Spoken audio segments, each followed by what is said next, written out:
Keçməyən öskürək, boğazda qıcıqlanma probleminiz varsa, səbəbi mədəniz ola bilər. Deməli, mədəmiz yediyimiz qidanı həzm etmək üçün turşu ifraz edir. Lakin mədə ilə qida borusu arasında olan qapaq, yəni sfinkter zəifləyəndə tam bağlanmır. Nəticədə isə mədədəki turşuluq yuxarı, yəni qida borusuna doğru qalxmağa başlayır. Bu da yanma hissi, boğazda qıcıqlanma, öskürək, ağızda acılıq problemlərinə səbəb olur. İnsanlar reflü adlanan bu prosesi çox vaxt angina və soyuq dəymi ilə səhv salırlar. Əgər daimi boğaz təmizləmə ehtiyacı hiss edirsinizsə, boğaz ağrısı 2-3 həftədən uzun müddət çəkirsə, ağrı daha çox yatanda və səhər saatlarında artırsa, həmçinin antibiotik içmisiniz, amma keçmirsə, deməli səbəbi mədənizdəki turşuluqdur. Bildirim ki, qıcqırma problemindən uzun müddətdir əziyyət çəkir və müalicə elətdirmirsinizsə, bu gələcəkdə qastrit və xora kimi problemlərə səbəb ola bilər. Əgər qıcqırmanın sağlam şəkildə önünə keçmək istəyirsinizsə, Temzo tabletlərindən istifadə edə bilərsiniz.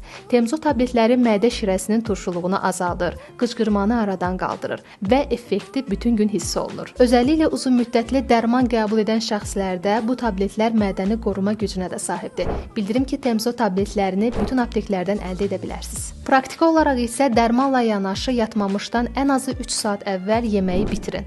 Qəhvə, spirt, qazlı içkilər, acı və yağlı yeməkləri azaldın. Axşam yatmazdan əvvəl çalışın ki, yastığınızı dikəldir yatasınız. Bütün hallarda çalışın ki, sağlam olun.